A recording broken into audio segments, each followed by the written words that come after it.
people of the internet, it's Lily. Welcome back to my channel, or welcome to my channel if you're new here. This is the first talking video I've ever done, so this will be interesting because I'm not the best at talking to a camera, but we're just gonna see how it goes. So hello, my name is Lily. I'm a 23-year-old singer-songwriter from Charlotte, North Carolina, and I post new videos every weekend, mostly covers and originals. So if you like music, maybe you like mine and you can go listen to it. So today we're doing a Q&A. I was supposed to do this a while ago. I was just waiting for more questions, and I also wanted it to be a more satisfying number. I think I was at like 1,600 when I wanted to do this video, and now I'm almost at 1,800, but I'm just going to say a 1,750 Q&A because that's a nice number.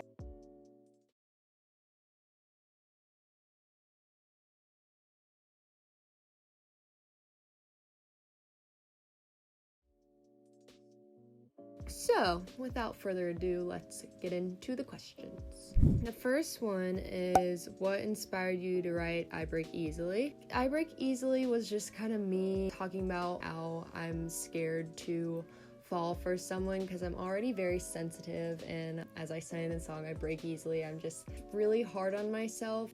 Hello, it is me editing this video. I did not do a very good job explaining what this song is about. It's me not wanting to fall for someone because I'm scared to get my heart broken, but then I accidentally do fall for someone, and I'm like, how dare you make me fall for you? I don't have the time or the emotional energy to deal with me liking you, and then you're probably just not gonna like me back, and then my heart's gonna be sad and even more broken than it was before. So that's what it's about.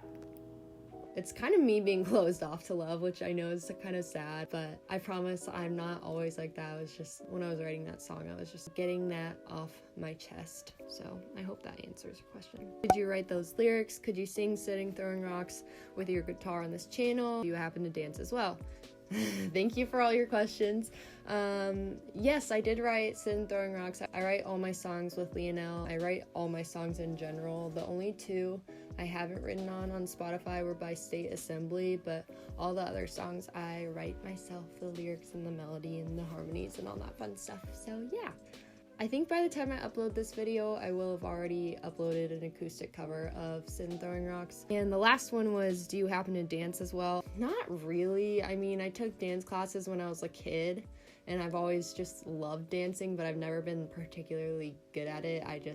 It's fun to do. When I went to summer camp, I would do dance as one of the activities. I love dancing. I'm just not that great at it. Who is your inspiration and how to sing that soft like you? Give some suggestions. I have a lot of people that inspire me. Most of my songs, the inspiration just comes from my own life and what I'm going through at the time. I write like it's my diary, which is why sometimes it's really scary to post original music, just because all the lyrics always feel so close to my heart. But the people who inspire me, a lot of YouTube artists inspire me, like Tate McRae and Conan Gray and Audrey Mika, Elena Castillo. I think that's how you say her last name. But a lot of YouTube artists inspire me, and also Lennon Stella is one of my favorite artists too.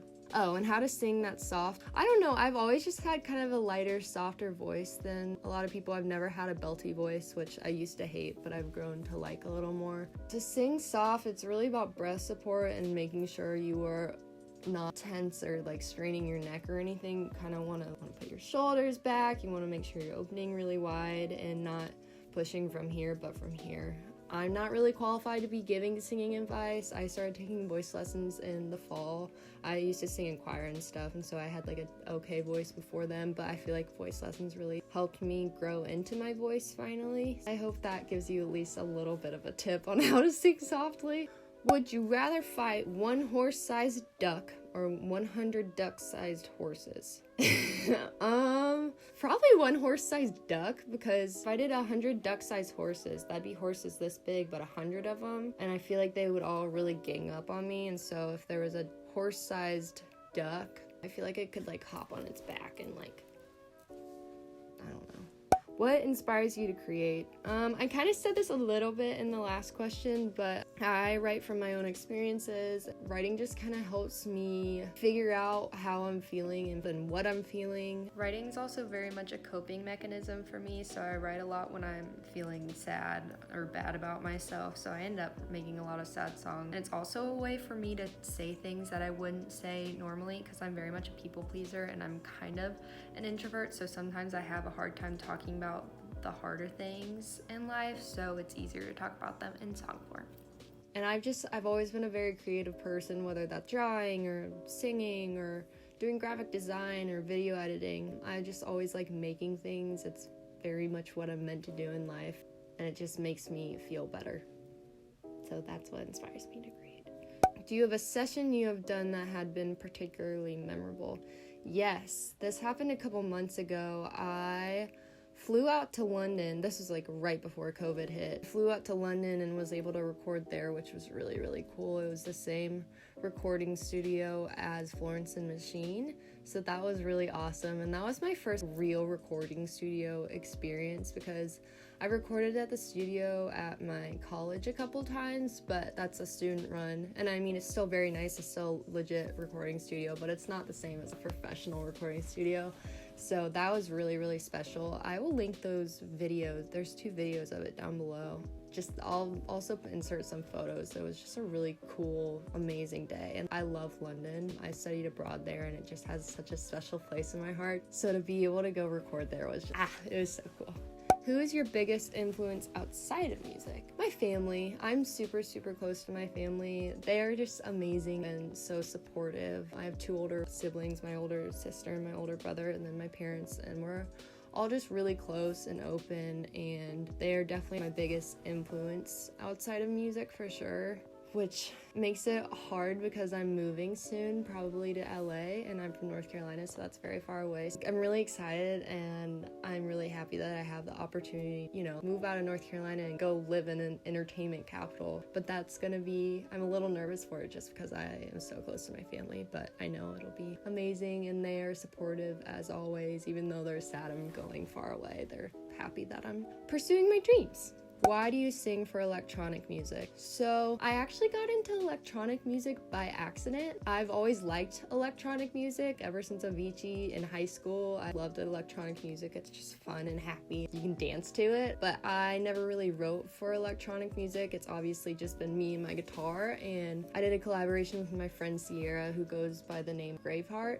and I did a song with her called Silver Lining. Y'all have probably heard of it if you've been following me for a while, but I did that song with her, and then after that, I kind of just planned it being a one and done with electronic music, and then I started having more people reach out to me saying they wanted to do electronic songs with me, and so I just kind of fell into it, which is kind of funny, but I love writing for electronic music. I don't know if once I come out with my own stuff that's not a collab, it's just me and my own stuff, I don't think it will be full-on electronic, but it'll be kind of a hybrid between electronic and acoustic music. So Sylvanesso, Vera Blue, Claro, that style music where it's kind of a crossover between the two. I'm really into down tempo, a little bit of lo-fi. So it'll be really interesting once I come out with solo music, which will hopefully be soon.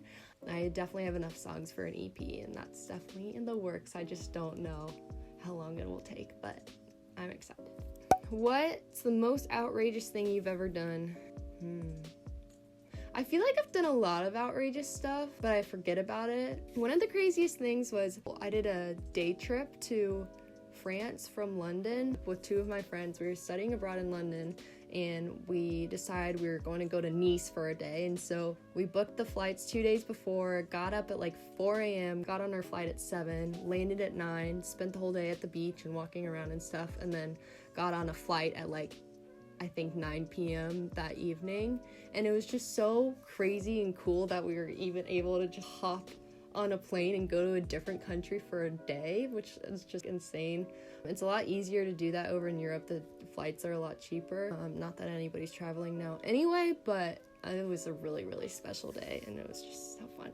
What's your favorite color? My favorite color is light blue. Not Carolina blue, but more of like a tealy, oceany light blue. That's my favorite color. And just pastels in general. I like kind of neutral blue greens. What's your favorite thing to do when it's not quarantine?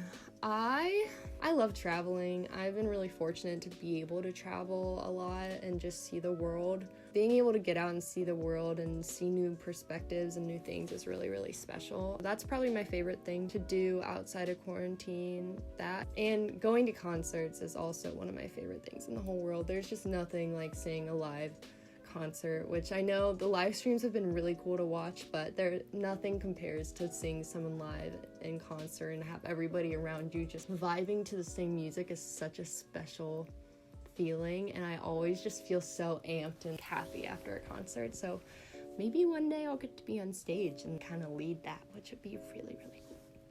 What is your music related dream? Example, winning a Grammy, world tour, etc. I don't have one singular dream for music. I mean, the main goal is just to be able to make a career out of music and not have to do side hustles and side jobs to support myself. I want to be able to support myself all off of music. Actually, my main goal is just to make good music and make music that makes other people feel better when they listen to it. Making a career out of music would be awesome, but it's not the end-all be-all. I will always be making music regardless of whether it's a career or not. I would love to go on tour. I think that would be really amazing, but I just love music and I always want to be able to do it, whether that's a career or not, but being able to make it a full-time job would be really, really, really cool. I want to put out a full-scale album. That's my other dream right now. I'm working on an EP, but eventually I want to put out a full album. So those are my two goals. And then once those happens, then I'll have some more dreams for music. Any songs about specific people? Yes, a lot of my songs are about specific people. Most of the songs I've written about specific people are not out in the world yet because I'm very nervous about uploading them, but they're definitely my best songs. So I've also kind of been waiting to upload them because they're going to be the ones that are on an EP, and so I'm trying to decide whether I want to put them out on YouTube first as acoustic and then put them into an EP, or if I just want to be like, surprise, here's a new song. But yes, there are a lot of songs about people. There are a couple songs where I think if the person hears it, they'll know it's about them, and that's part of the reason that it's scary to upload them and post them, because I'm like, oh no, what if they know? Favorite part of music making process? Writing, hands down, is my favorite part. It just makes me feel good, and every time I write, I kind of just am getting something off my chest. I don't love the recording process right now just because it's just me. I'm recording my own vocals and chopping them up and sending them off, and I'm really hard on myself, especially when it comes to my own vocals and hearing them over and over again. I'm like, oh my god, I hate my voice so badly. So recording is probably my least favorite. Once I'm able to record with other people and have an actual engineer doing it and recording me and I'm in the sound booth, I think that'll be a very different, more fun process. But yeah, my favorite part of music making is definitely writing it. What artist has inspired your music the most? That's hard. A lot of different artists have inspired me. I feel like my biggest artist over the past couple years has either been Lennon Stella or Billie Eilish. I've been following Lennon Stella since her and Maisie did Call Your Girlfriend